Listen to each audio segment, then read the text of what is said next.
Thank you so much, everyone. Thank you for joining me. My name is Taiwo Agbaje. I know a lot of you know me already. And I'm a CPA. I run an accounting, a CPA firm out of Austin, Texas. And we offer tax advice and high income earners. In the past couple of years, in the past 2 to 3 years, we have been able to save our clients almost 2.5 million in taxes.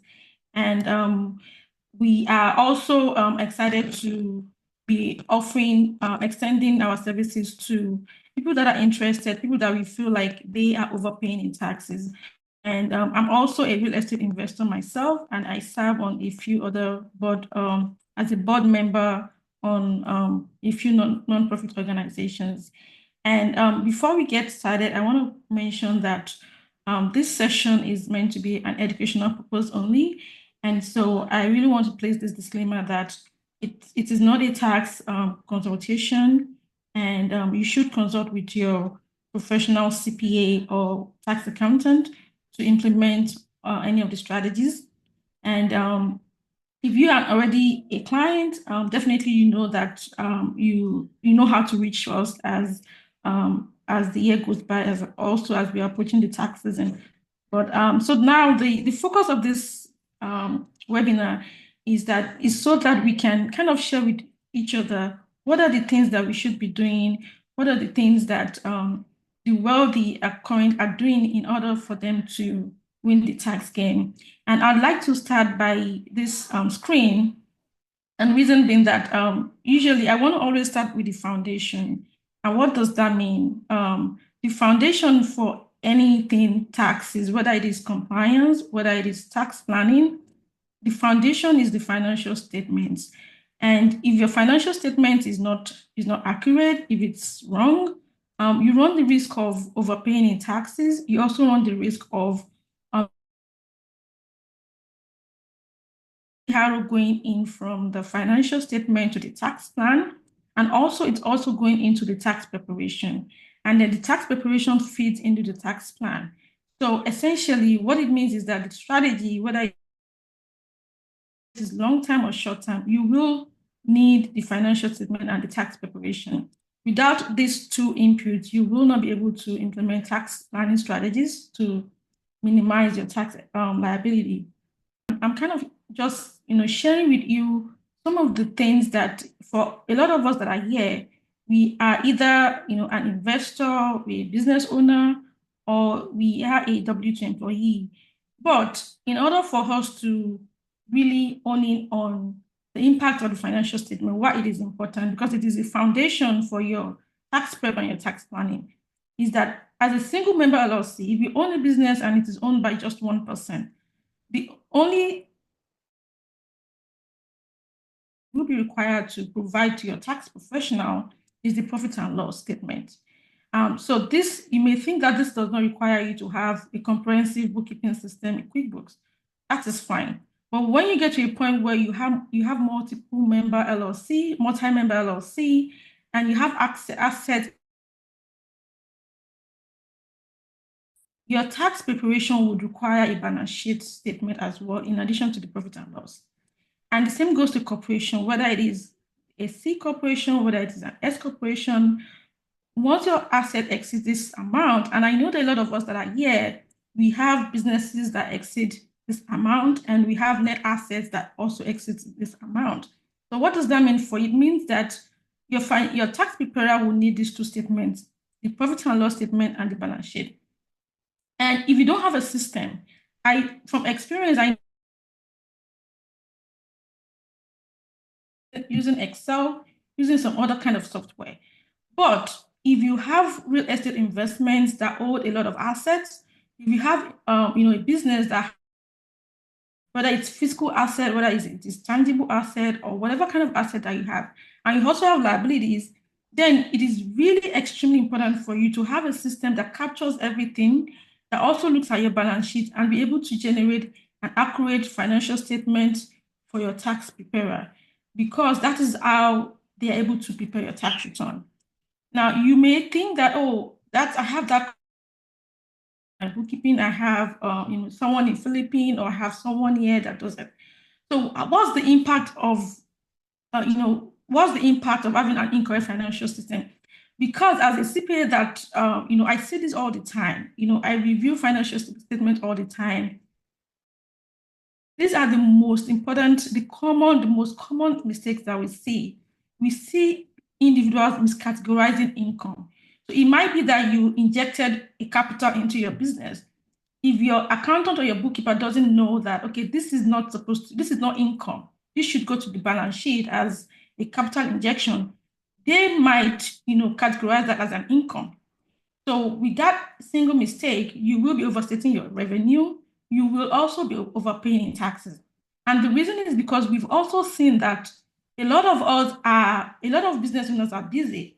So we tend to not ask the questions. We also tend to not know what we don't know. So you might not even know that, okay, there has been a miscategorization on your financials. And so that's why it's important for you to ensure that whoever is handling your books understands the importance of each of these things that look very simple, but yet they are very impactful on your financials, on your tax return. Right? The same goes for expenses. Right? If you have an expenses that was supposed to have been reported on your financial statement, that would have been a tax write-off for you, and it had been incorrectly classified, it's going to impact your tax as well. And we see often, this is very common, is unreconciled accounts. I can't tell you how many times I've seen new QuickBooks clients when they come and we look at their financial statement. One of the questions we often ask is, are your balance sheet accounts reconciled? Are your bank statements reconciled? Your loan account, your loan statements, are they reconciled? And they'll say, yes, they are reconciled. Yes, everything is good. We've done everything. Everything is up to date. But I can tell you that often when we go in there, we see that the bank statement may never have been reconciled, or it has been reconciled, but for previous month ago. We also see that, most importantly, for loan statements, if you have a loan in your business, please take some extra time to always make sure that your interest expense and your loan statements are reconciled to the financial statement. So I'm not going to waste so much time on here, but I just also realized that we may have people here that might not be able to, maybe they're just starting out, but wherever you are in your journey of entrepreneurship, just know that if you are a single member LLC, you're going to have to prepare the Schedule C. That's just what you have to prepare. And this is in addition to your 1040. If you have rental properties, when you have your rental property, if it is your first time of having a rental property, please, whoever is preparing your tax return, when they submit your tax return to you for review, make sure you're looking for a rental income Schedule E. This is something that is also very important. Again, if you don't know this, you might not know. And if your tax preparer is not someone that is really versed on all of these things, they might not report it correctly. We've seen situations where rental properties were reported on Schedule C, which is a no-no, right? So again, just so that you're aware, these are how you report your transactions. Now, if you are a multi-member LLC, you have 1065, so you're a partner in multiple businesses. At the end of the year, you are going to receive a Schedule K1, but the partnership itself prepares the 1065, and the 1065 generates the K1. Now, if you are a general partner in a business, and I know that as a general partner, you're responsible for making sure that the financial statements are right, the tax returns are properly filed and reported, you are going to be looking for it from 1065. And in addition to Form 1065, if you own rental properties in your multi-member LLC, if you have rental properties in your multi-member LLC, you also have to be looking for Form 8825. Very, very important, very, very key. We've seen this error several times, and that's why I'm kind of reiterating it again so that you kind of know what to look for. You might not have to know all of the details that go into the form, but just know that when you receive your tax return from your preparer, there are certain forms that you should see. If you don't see those forms, then you might ask questions as to, maybe you should request for those forms, or just ask them where those forms are. Then if you're an S-Corp owner, if your business is an S-Corp, whether it is a multi-shareholder S-Corp or a single S-Corp, shareholder S-Corp, you are going to prepare the 1120S. To get this S-Corp, it is an election. it is an election, and please, if you're filing your S corp and you did not receive an S corp approval from the IRS, we are currently dealing with several of this right now. Tax return. And these are usually for new clients. And we've seen that power tax returns, they filed an S corp. We've seen that now when we file the tax return on our hand, they get rejected because they were never approved as an S corp election, as an S corp entity. So this is another aspect where you have to also stay on top of it. And once you've been approved as an S corp, make sure that you're filing the 1120 and generating the K1 for the business. Then the last one is the C corporation. I'm not going to talk much on this one, but again, it's just the last entity type and the tax return that you should be filing. Now, before we go to the next one, please, I want to permit me to share with you a video, on YouTube. Please, I'm going to just stop. This is going to be a short video. And the reason is I want you to open our minds to what we might be missing, or the mistakes that we might be making as an individual when it comes to, it's actually a podcast, actually.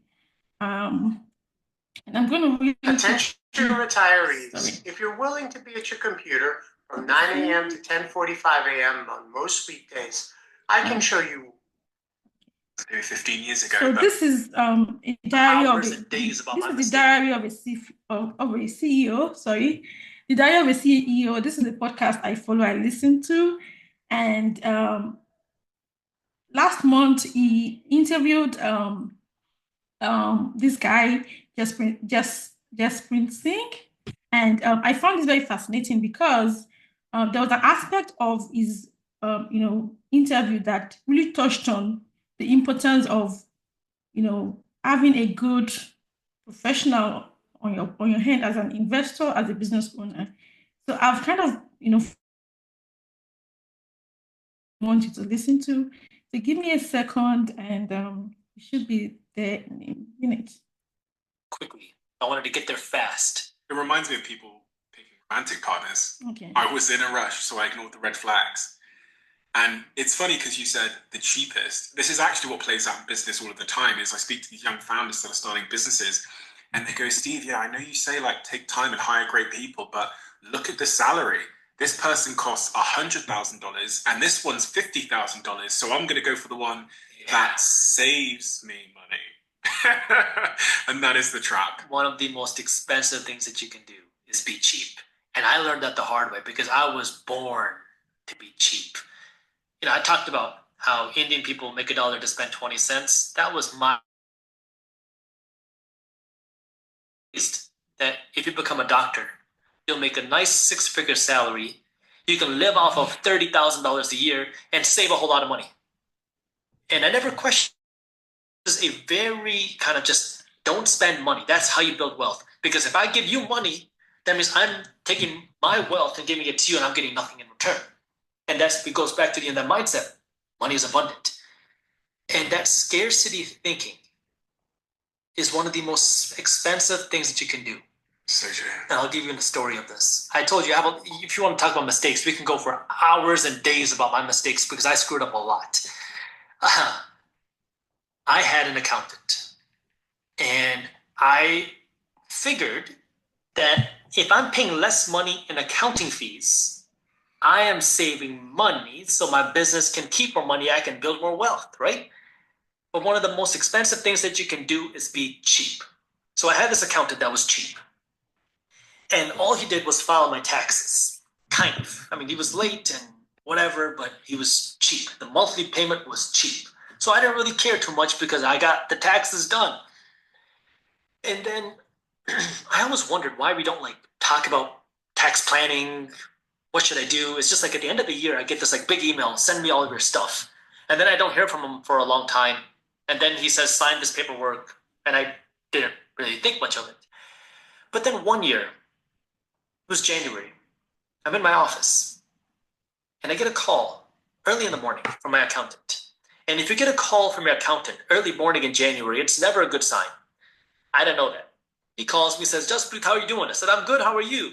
thinking I'm gonna get some good news. He said, "Hey, I made a little mistake on the taxes. Could you do me a favor and wire $18,000 to the state of Michigan by the end of the day?" I said, "Excuse me?" He said, "Oh, also, could you also by the end of the day please wire $100,000 to the federal IRS by the end of the day?" Excuse me? Oh, and the last part, you're gonna have to pay penalties and interest on this too. And it took me a minute to really absorb all this information. So you want me to send $100,000 by the end of the day? Whose fault is this? And I remembered this response. He said, "It's nobody's fault." And I didn't really process what he said, but I had to think through this. I said, Whose fault was it? my fault. That's whose fault it was. I wanted to blame him, but it was my fault because I was being cheap. And I learned. I hired a new accountant who cost me many, many, many multiples more than what I was paying before.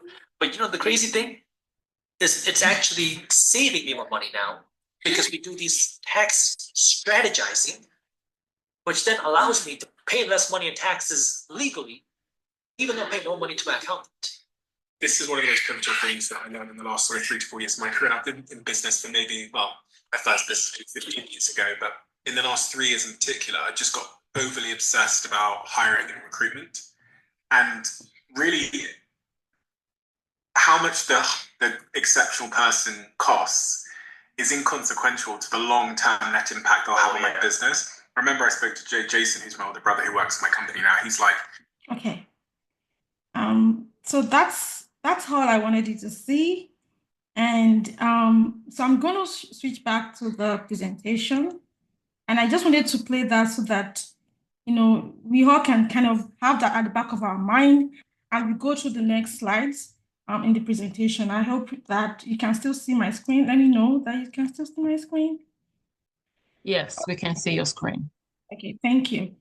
So, but we are seeing your, okay, good. Okay.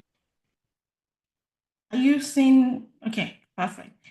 So, so this is, I'm now going into the tax strategy, tax planning, side of the presentation. And before I begin, I want to kind of lay this foundation for you. A lot of you might not know that. So typically, you are taxed on your taxable income and not your total income. So the tax that you pay is a function of the taxable income that is being generated on your tax return, not your total income and not your adjusted gross income.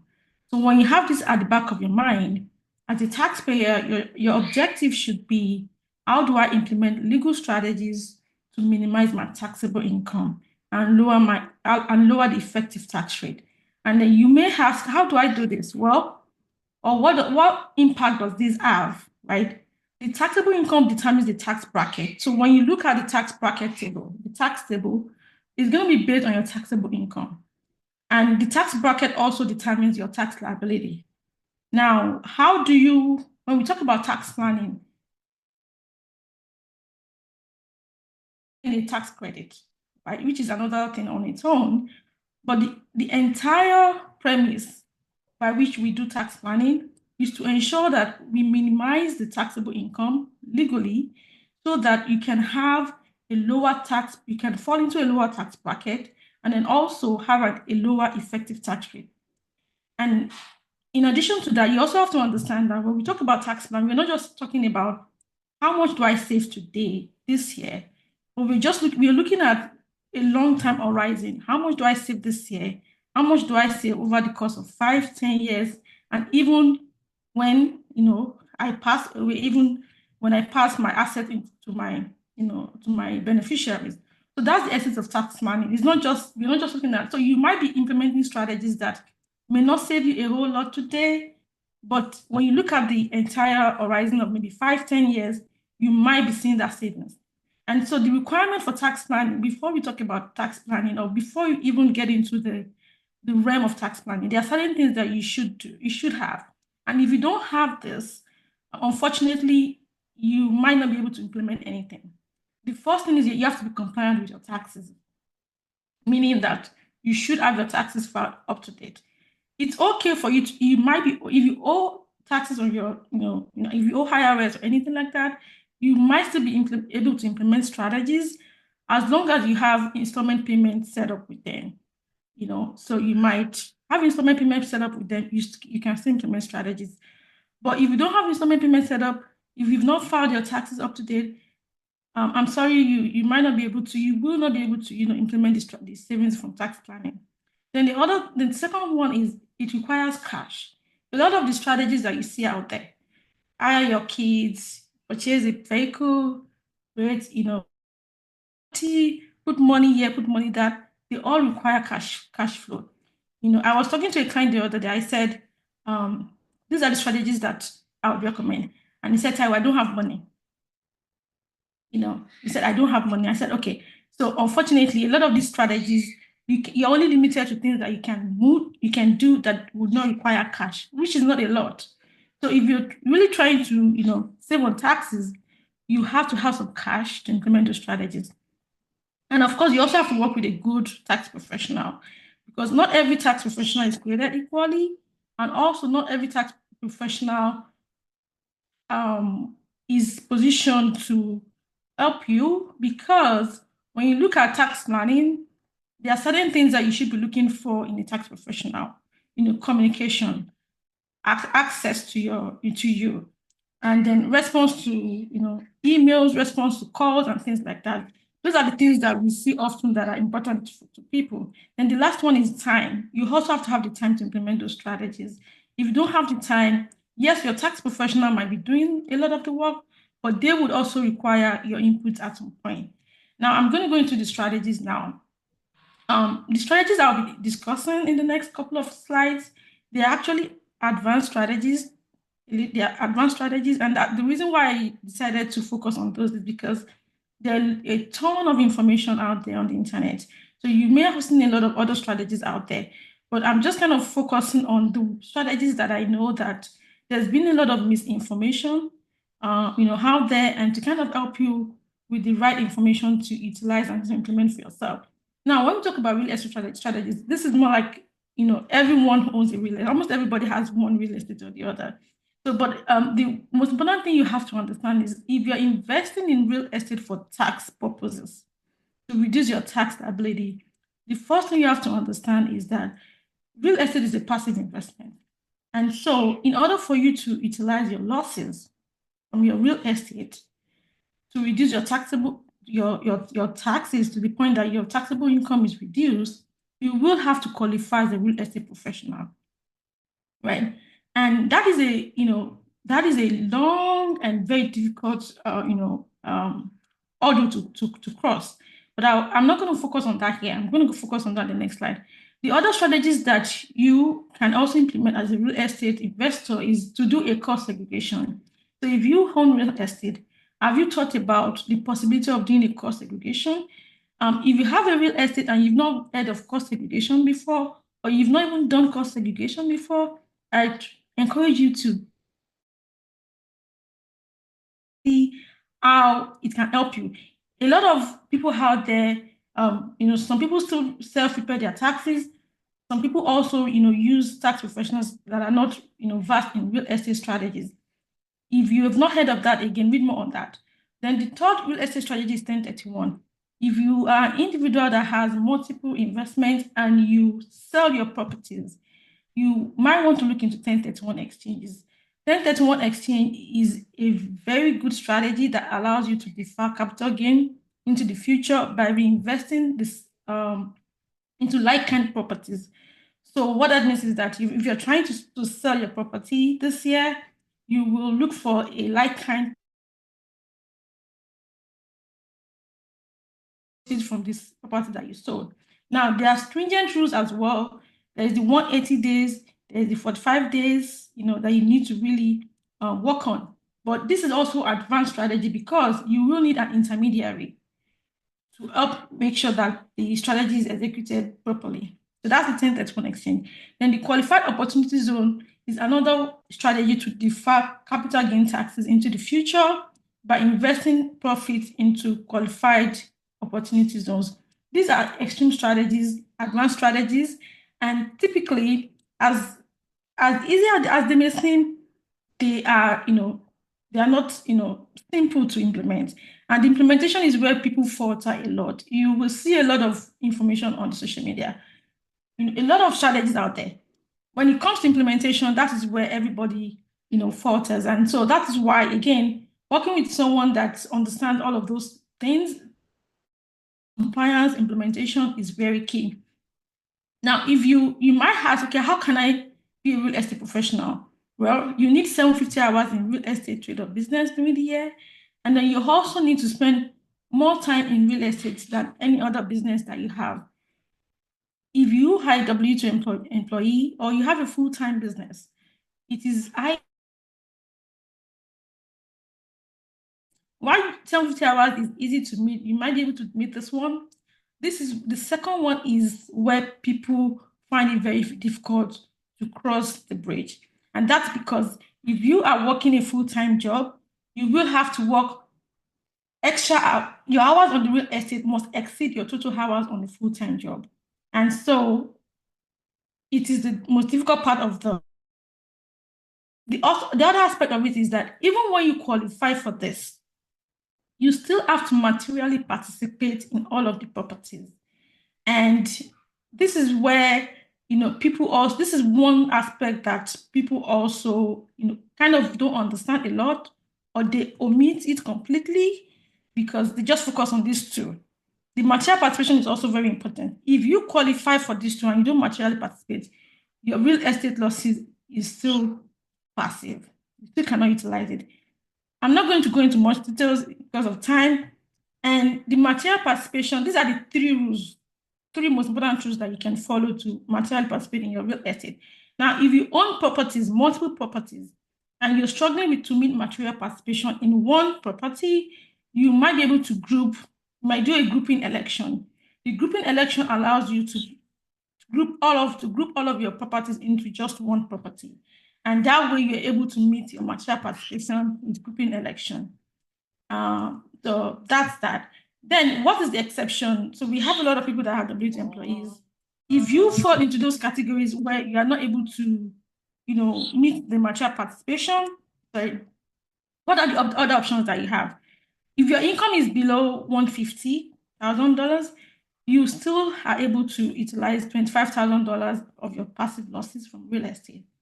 But a lot of people have income that exceeds this amount, and so they don't qualify for the first one. But the real estate professional status, that's the other qualification. If you qualify, you can utilize your losses. Then the last one that has really been very popular lately is the short-term rental loophole. This one, there's been a lot of misinformation outside also. You've seen people that would say, this is going to be on Schedule C, this is going to be on Schedule E, you don't have to materially participate. But I want to share the key things that you should be aware of. For short-term rental loophole, you still have to materially participate to qualify to use the short-term rental loophole. And again, you're gonna have to refer back to the previous slide where I shared 3 material participation rules that you should follow. But those rules, you just have to meet just one of them, not all the 3. One is what you're required to meet. In addition to that, you also have to have 7 days or less of average stay. So when you look at the average stay during the year, it must be 7 days or less. And when you meet those 2 qualifications, then you are able to, in the first year, you are able to do a cost segregation to help reduce your tax liability using short-term rental loophole. I'll give one. And that's because, a lot of W-2 employees are looking for ways to also minimize their tax liability. As a W-2 employee, you don't really get a lot of tax benefit. Most of the tax incentives are geared towards business owners and investors. So if you hire a W-2 employee, you might find out that your tax saving strategy is very limited. But the oil and gas is an investment strategy that allows you to take your tax write-off in the first year of investment. So this is how it works. There are certain third parties that handle all of the investment. So you're going to invest as a limited partner. But they structure it in a way that the first year of investment, they make you a general partner. So in the first year of investment, they're going to do a cost segregation. You're going to see a huge tax write-off on your tax return. You're going to get a K1 that has a huge tax write-off that you can utilize in the first year. So in the first year, you're able to utilize that loss against your W-2 income. Now, this does not have any limitation. You can apply it to your W-2 income from your business as well. So another reason why it is popular is that you are also able to get quarterly distribution. So we have clients that actually did this last year. And this year, for those clients that did it, few of our clients that did it, I know they've gotten very good distributions this year, about 2 or 3 distributions this year. This is in addition to the tax write-off that they got. And they are still, scheduled to have other distributions. And this is also in addition to their return of capital at the end of the investment, at the end of the deal. So if you have, money that you want to invest, this is an investment that you can look into. Just understand that it is quite risky. It's riskier than real estate. So you may just have to access the risk to determine if it's a good fit for you. Then the charitable donation, I know this one is common. However, the reason why I want to touch on this is that if you are charitable, you have to be charitable to really be able to utilize donation strategies, because if you don't give, if you're not charitable, you likely end up not itemizing your deduction. And most of the charitable donation strategies, in order for you to use those strategies to save on taxes, you will have to be itemizing. You will have to itemize your deduction. Now, if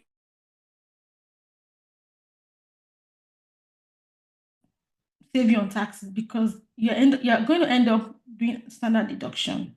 So if you are charitable, a lot of us, for the Christians or for the for those that are charity out yearly, you might look into any of these strategies. We all know about the cash donation, where you donate to church, to cancer organizations. The non-cash donation is another one that some of us sleep on. If you understand and know that you're going to itemize, you might also look at donating assets, donating things that you do not, you don't need anymore in your house, rather than them sitting down and just taking space. You might take advantage of that. Then the donor advice fund is the third one, which is, so this one actually, it's one of those strategies that you can implement last minute, very last minute. So this one, the funny thing is, it is one of those strategies that's very, very simple to implement. Like, you could implement it within maybe an hour, you're done. This one. And as simple as it sounds, last year we were able to help, we were able to save a doctor about between 10 to 15 grand, just last one. She's charitable, so based on that, this was one of the last minute things that we did to put more money back in our pockets. Then charitable remainder trust is another popular one. Again, this one is a little bit, complex. It's not something that you want to do yourself. And then the last one is foundation. The foundation, the 501c, every one of us knows the 501c foundation. So this one, if you are wealthy and you know that you have a big cause, you have a mission, there are certain things that you care about and you want to give back to the community, to your society, you might consider opening a 501c foundation. The reason why I like this is because you have control over your funds, you have control over how your money is spent, and you can also really utilize it to help save you on taxes. A lot of the other strategies, like put money in a fund, you don't have control over that fund. When you compare that to the foundation, you have control over your money and how your money is being utilized. So then this one is really, really important. If you own stock option, if you're an investment in any business, any small corporation, whether you are an investor or you are a founder, this is a strategy that you should know and you should have at the back of your pocket. And this is what this does is that if you sell your small business shares, you are able to exclude $10 million in capital gains. Let me break it down. So if you have shares, whether you have stock options in your company, in a qualified company, or it might also be a company that you started yourself, and down the line you plan to sell the company. Let's say you plan to, exit and just sell it to someone else in like 5 years, 6 years from now. This is one strategy that you don't want to sit on. You don't want to sleep on, because if you're able to sell that business and you have a profit, a gain of, you're able to zero out your capital gain, you're not going to pay any capital gain on it at all. If your profit exceeds 10 million, you're going to pay capital gain on the excess over 10 million. But imagine not paying capital gains on, with an exclusion of $10 million. That means if you have a capital gain of 10 million, you're not paying taxes on it at all, right? This is one strategy that is not just today. You have to also look short and long term. If you're planning to sell your business and your business is not a C corporation, for this to qualify, that business must be a C corporation. So if you have an S corp today, or you have a business with your partners today, and you know that you're going to sell this business 5-10 years from now, you should be considering a point where you will elect to be a C corp. You will submit an election, not an election, but you will submit to be reclassified as a C corporation, because this benefit only applies to C corporations, domestic C corporations, and businesses that have assets of less than 50 million. You also have to have held the shares for 5 years, at least 5 years. So your shares, if you have stock options from businesses that are small businesses that you've held for 5 years, at least 5 years, you're able to exclude the capital gain up to 10 million. This applies to regular businesses that you and I may have, that we might be thinking of selling. Again, long-term tax planning to consider. Then the other one that I have seen that is also there that we've utilized, some of these strategies in fact, everything that I'm sharing with you, we've utilized it for our clients. So it's not like there are no strategies that is just flying, that have not been, tested and trusted. So this pass-through entity tax return, the way this works is that for a lot of us, we have a high income tax, state income tax that we pay to the government, to our state. It could be property tax, it could be taxes through your income. Now, the last time the tax law was changed, there was a state and local tax limitation. So it used to be where in the past you could deduct all of your state and local taxes. But after that law, they changed it where if you're a single taxpayer, you are only able to deduct 5,000. That's insane. Imagine having a state and local tax of almost $30,000, and you're only able to deduct 5,000. That's, I don't think that's fair. So if a married filing joint couple, you're only able to deduct 10,000. So this strategy is geared for those that have S corps and partnerships. And how does it work? So you know that when you have an S corp, when you have a business and you generate a profit from that business, you are going to pay federal taxes through your K-1, right? You're also going to pay state income tax through the K-1. Now, for those entities, this strategy allows you to pay the state income taxes on your profits by the business. So if you don't implement this strategy, what would happen is you will get this profit on your K-1 and you pay the taxes on your 1040, which in most instances, if you're a high income earner, that tax that you might be paying might be 37%, right? Now, when we come back to this strategy, what is happening is that on the state side, the business will pay the state income tax that is due on the profits. So if the business pays the state income tax, that becomes a write-off on the business that further reduces the net profit from the business and also further reduces the profit that goes through to the K1. This strategy, as it looks, we implemented it for a client in California. You all know that California is a crazy state, right? So the past rentals tax in California is 9%. So that means that, and this was a client that made, multiple huge profit for the year. We were able to save a huge amount in taxes by just allowing her pay the California tax on the business. By doing that, she was able to reduce her net profit on the S Corp and then also reduce her taxable income when the K1 was transmitted to a 1040. It is not a common strategy because it is quite complex, and it is a strategy that you will have to elect with the state. It's not automatic. You would have to elect at the state level, and different states have different conditions to it. And another thing I have to say is that it is not everybody that understands and knows this strategy. That is why you don't really see it everywhere. But it is something that you can also Google this one or do your research, check the tax code. This is something that is obtainable in most states that have state income tax now. Now, the other strategies that are out there that are very common is hiring your kids. Everybody wants to do this, right? While it is good, we also utilize this strategy.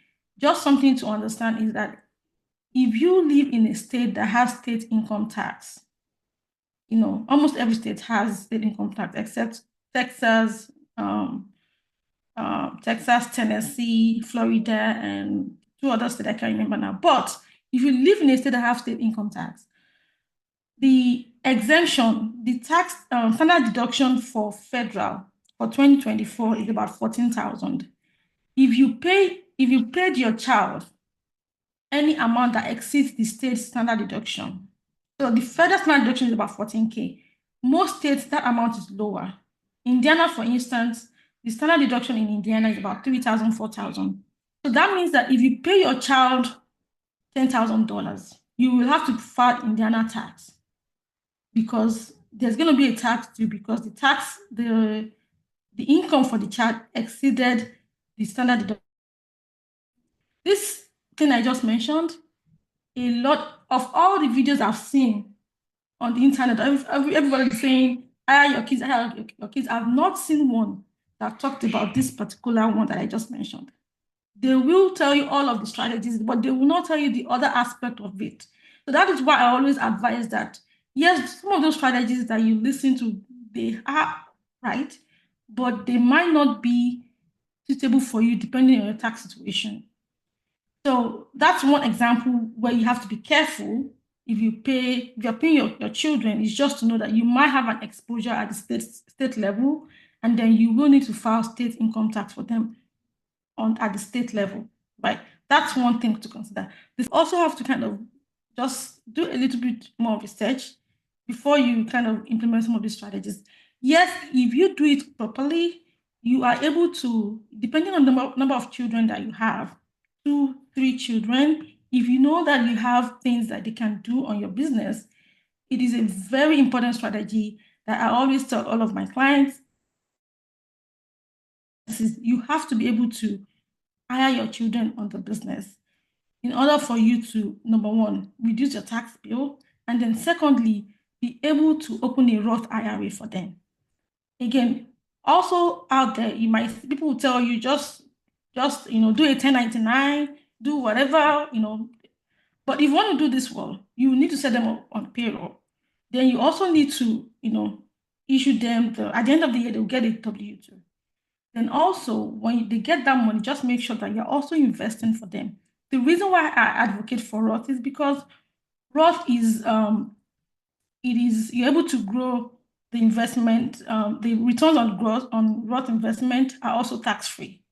So, but when you start your children early on, you are positioning them to start building their wealth, younger than a lot of us started with. And then for you to do a Roth, you need to have an end income.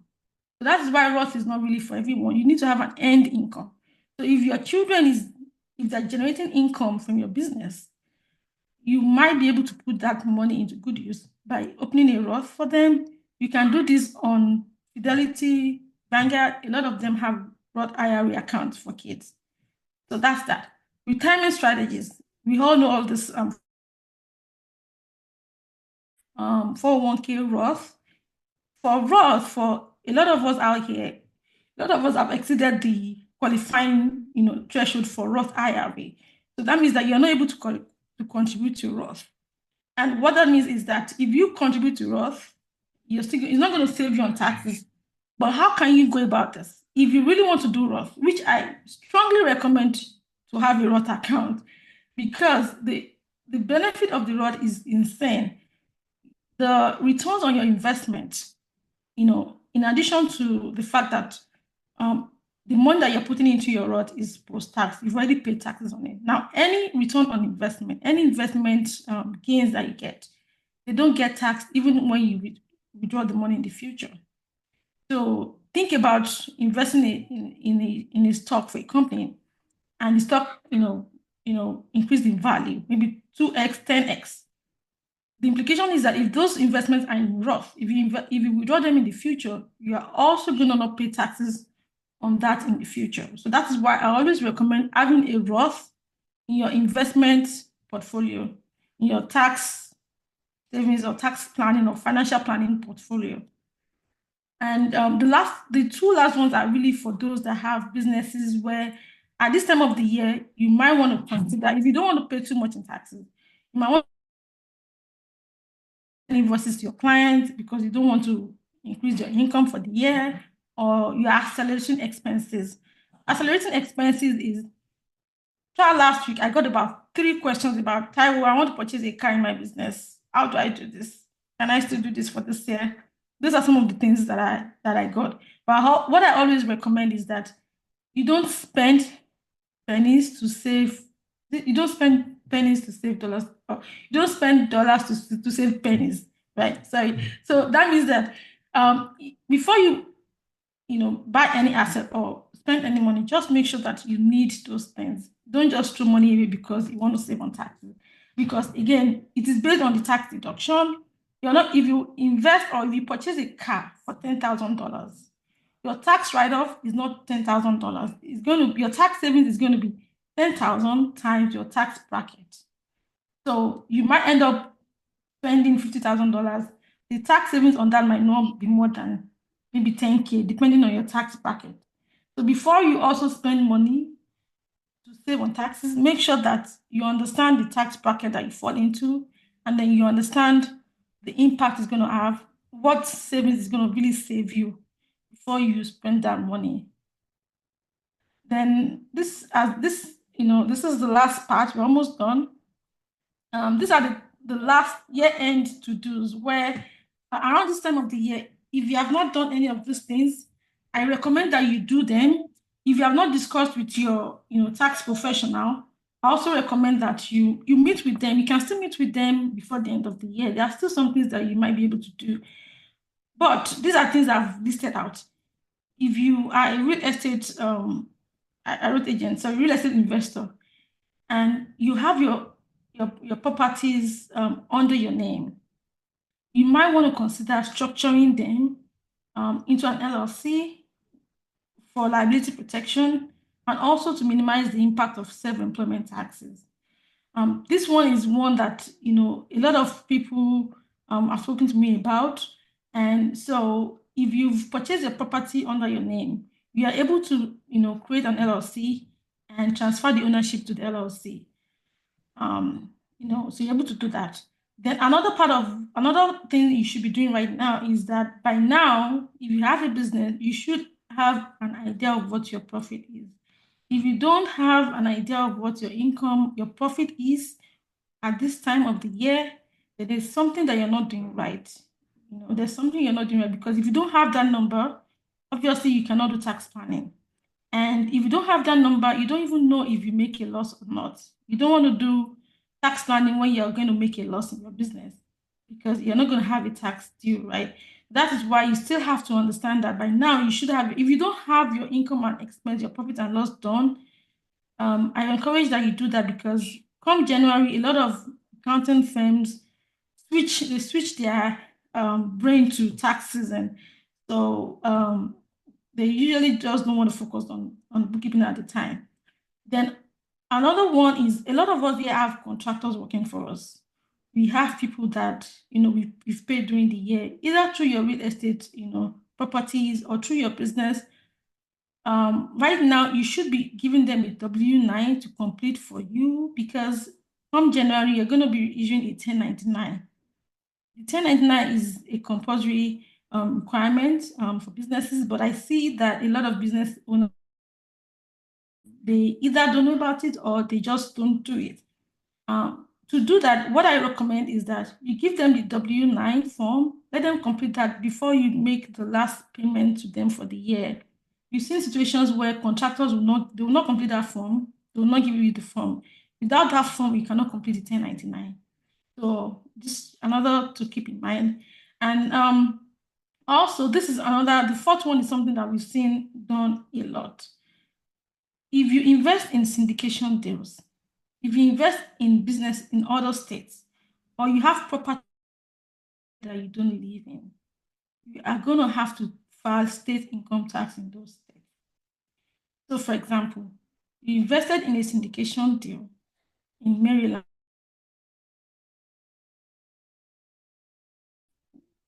was generated in Maryland. The income was generated in Maryland. You are going to have to file in Maryland tax in Maryland, except the K1 income falls below the standard deduction in Maryland. Again, except it falls below the standard deduction in Maryland. Otherwise, you are still going to file Maryland taxes. The same thing goes for properties.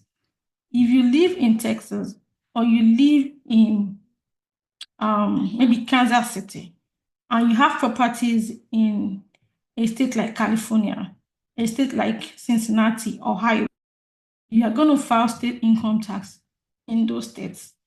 Except the states that don't have state income tax, like Florida, you will not have to file state income tax. But just know that this is something that you have to also bring up with your tax professional and to look out for, because particularly for the K1, we've seen that a lot, where they will file the tax return.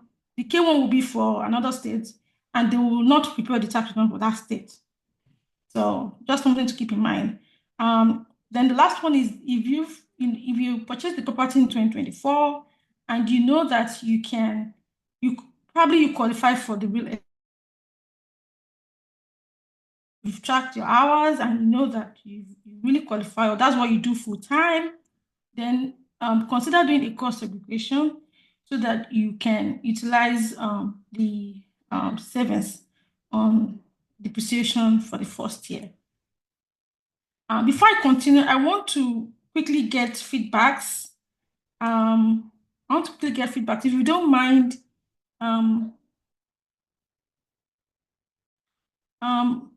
I can see a lot of questions here, so I'll get to your questions real quick. But I just want to get feedback from the audience. Can you please let me know how get some feedback? Are you learning some stuff? Are you enjoying we're almost done though, but I just wanted to get feedbacks from each and every one of you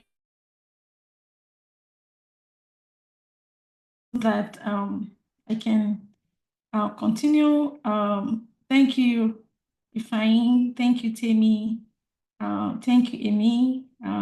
Thank you. Thank you so much. Yeah. Okay, so thank you so much for the feedback. Let's proceed. I'm almost done. Yeah. So lastly, we know that we are going to have a new president in White House. So a lot of people have been asking me, Taiwo, what's going on next year? Anything for the new, and what are we expecting tax-wise? And I'm like, I don't know. But quite frankly, as someone that is in the tax space, usually what we're looking for is we're looking for policies that will, help reduce taxes for the common tax for everyone. And then we're also looking at what aspects of the sector of the economy is the government focusing on, so that those are the those are the industries that, as an investor, you also want to target. Like, you also want to target your investment towards. So we know that, so for instance, we know that the president is President-elect Trump is also a real estate investor. And so, as we've seen in the past, there are a lot of during his last presidency, there were a lot of policies that really favored real estate investments. And one of those is the 1031, no, sorry, the cost segregation, the bonus depreciation, which was 100% at the that might be up on the table again. This year, there was a bill that was meant to be passed during the summer that was eventually did not get passed through the Senate. And so that bill is still there. We don't know if they're going to bring it up.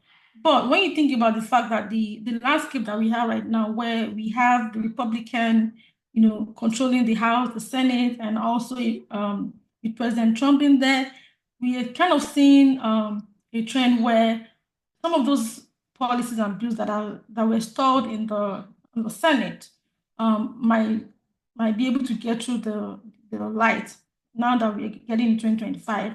So what does this mean for you? If you are planning to invest, maybe 2025, or you've not invested at all, but you plan to do that, right? So 2025, we kind of seen some positive trends, and we're hoping that with some of these strategies, like bringing back the bonus depreciation, hopefully it's going to be 100% next year. Let's hope that they pass that law. Let's just pray that they bring it back on. So if you get 100% bonus depreciation, huge win for everyone, because imagine purchasing an asset for 100K and you're able to just write it off like that, 100K write-off, just like that. That's insane. Also for real estate investors, you're able to do cost segregation, each tax savings. So as a matter of fact, some people are now even delaying their expenses. Some people you've seen investors that are trying to purchase assets in 2024, they've delayed it to 2025 because they'd rather take bonus depreciation of 100% in 2025 than 60% that we currently have right now. That's an example. Also, when we look at the investment, we look at the investments, for instance, the deregulation of the oil and gas, of the energy sector, right? That's one aspect that the new president is also very much, advocating for. And when that happens, it's going to impact the oil and gas. So essentially, what this is saying is just that, aside from the tax savings, we also should be looking at which sector of the economy is the government going to focus investment on? Because if you own shares, if you own stocks and own investment in those industries, you are really positioned to reap a lot of benefit from that. Now, we also understand that they said that a lot of the tax bills are going to be funded by tariffs. So we should also be expecting some increase and inflation in the cost of groceries, the cost of consumer products, the cost of services as well. 5, if you have capital to invest, be ready to take advantage of the market when the door opens. And also, for you to do that, just make sure that you also have a good time. All of those implementation. Thank you so much, everyone. And I'm going to go to the questions really quickly. Okay, I do have a lot of questions. Let me go over them.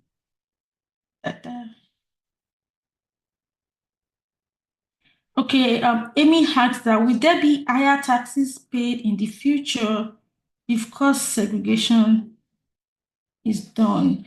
So cost segregation is done, the benefit is done because you will be able to utilize take bonus depreciation. So when the key benefit of reason for doing a cost segregation is so that you can take bonus depreciation that first year. And bonus depreciation is only applicable in the first year of the assets used.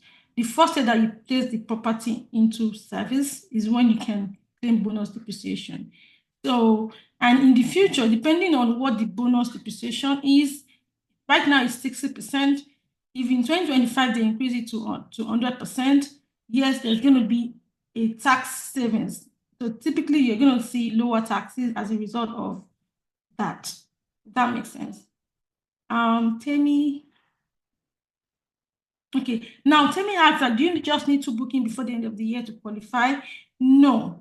So the 2 years I mentioned was because, so at the minimum, you need 2 years booking at the minimum. And typically that's for those that purchase their short-term rental towards the end of the year, like maybe November, early January. If you have a short-term rental that has been in operation since January, obviously you're going to have more than 2 bookings. But the goal is that your short-term rental must have an average of 7 days or less. It must be an average. So when you look at your bookings from January to the end of the year and you take the average, it must be 7 days or less. For those, the reason why I said 2 bookings is because if you purchase your property towards the end of the year, you're still required to have that 7 days or less average. So how do you take an average if you don't have at least 2 bookings? So when you have 2 bookings, you're able to take the average of that to get to the 7 days or less. But if you just have 1 booking, it's going to be difficult to kind of, cross that qualifying 7 days or less. 2 bookings, but at least at the minimum 2 bookings in order to calculate the 7 days average, 7 days or less average. Okay, so you said, can you elaborate on charitable? I don't get that question. I think that question is incomplete. You can ask again. Can you please assist in the course? I think they want to know more about how charitable contribution can be a tax saving. Okay, yeah, thank you. So for charitable contribution, this is how it works. You're able to, if you do cash donation, you are able to save taxes on, so let's say you donated $10,000 to your church or to an organization. Depending on your tax bracket, if you are at the highest tax bracket, let's say you are 37%, that means that you're going to save $3,700 in taxes. Your tax is going to reduce by that amount. So that's just the simple explanation. It reduces your taxable income. Recall that I mentioned taxable income.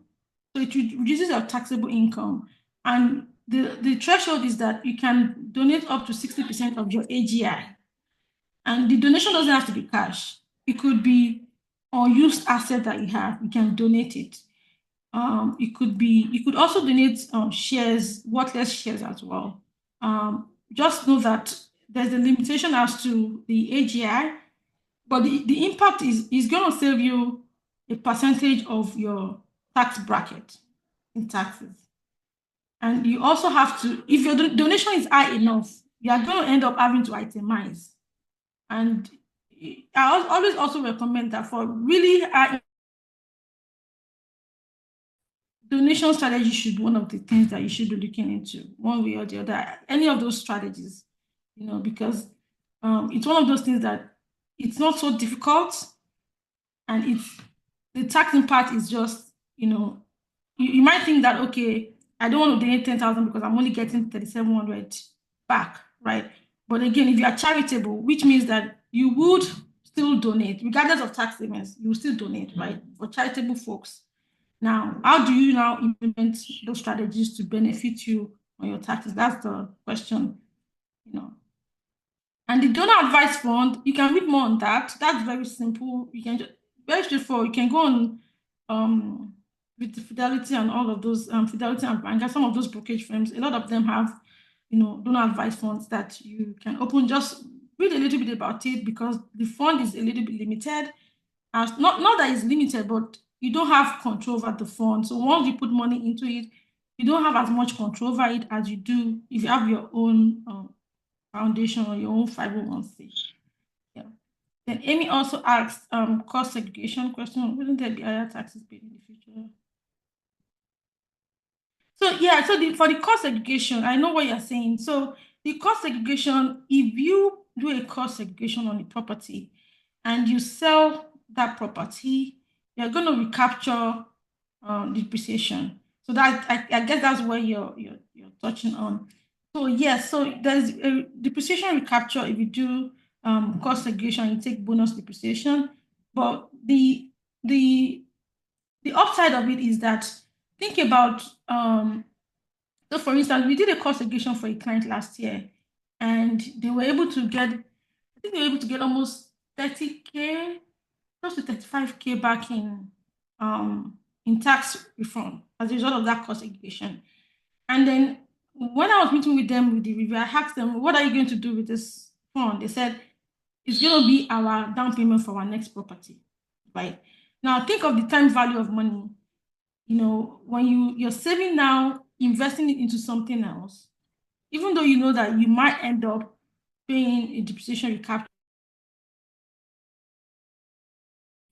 you are positioned to still come out better than not doing a cost segregation, right?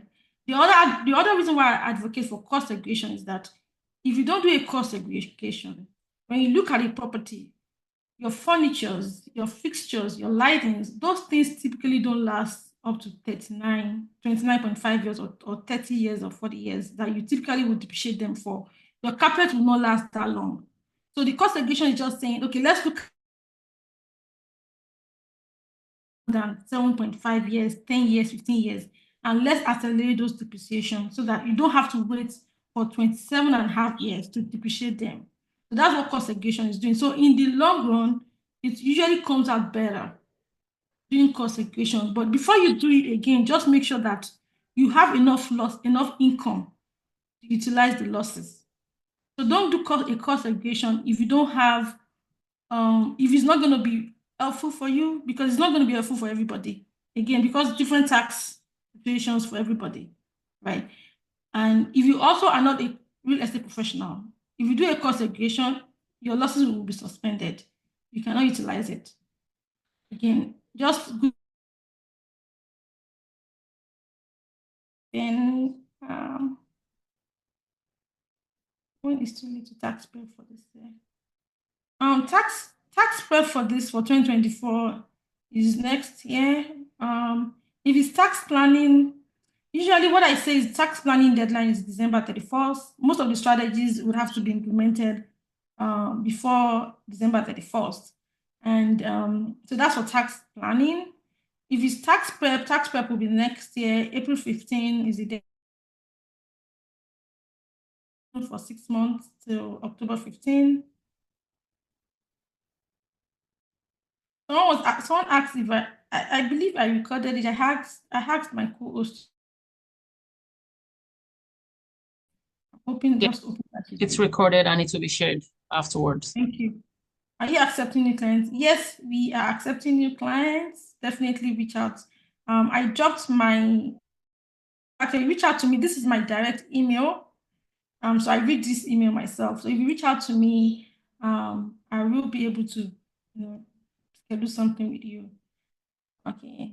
Thank you.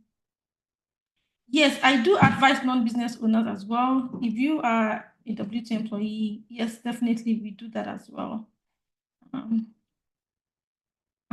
Thank you, Raj.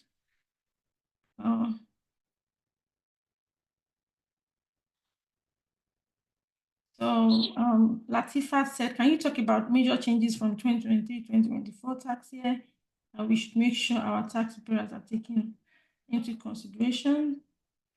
Yes, so some of the changes that are coming for 2024 are usually a lot of the changes that we typically see. So for 2023, and most of those are due to inflation adjustment. The threshold for the threshold for deferred tax account, your retirement account increases every year. I don't know the numbers of it right now. So it's something to look into. Also, usually we're expecting that after the handing over, there will likely be a tax bill change that we don't know if it's going to impact 2024 or not. But if you're working with a tax professional that really keeps themselves up to date, you will be able to get that updated information as to the changes that would impact you. But I talked on the bonus depreciation and the bonus depreciation earlier. So that's something that is really on the table right now. Another thing that you might also be seeing is increasing some credit in credit, business credit. If you own a business, there are a lot of business credit out there that you might also be able to take advantage of. There are business credits, solar credits. There are also the other day I was doing a research and I came across a credit for childcare for your employees. If you have employees and you want to provide childcare support to them, there's actually a credit that each credit that you can get for providing healthcare for your employees. There are certain credit also for if you want to purchase energy efficient assets, that the threshold for businesses are usually more favorable than for individual. So for instance, if you want to purchase Tesla, if you purchase Tesla under your name, you might not be able to get the Tesla credit because of your income. But if it's a business energy efficient equipment, or you purchase Tesla under your business, depending on the rules, you might still be able to qualify for the credits on the business. So again, that also talks about it just touches on the fact that the tax code is very wide, and quite frankly, I don't think I've seen anyone that knows and understands everything, right? And that's why for those people that have worked with me, they can testify that sometimes when they come to me with things I don't know, I just tell them no, I don't know. I tell them, let me research into this, I'll get back to you. So that's because nobody knows everything. And I'm still saying that not in a concerning way, but just to say that it's okay to not know, but as long as you're able to research and do more research on it. And so that's just the thing. So we'll look at and see what's happening for 2024. Yeah.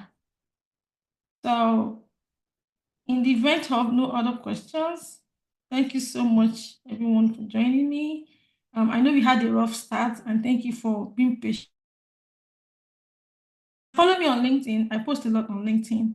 And this is my email again. Reach out to me. I was supposed to drop a QR code so that you can directly book a call with me, but I couldn't get to that due to my internet issues.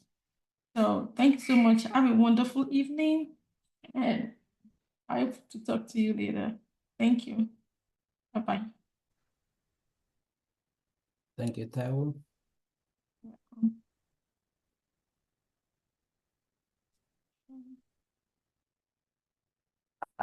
Thank you, Mom.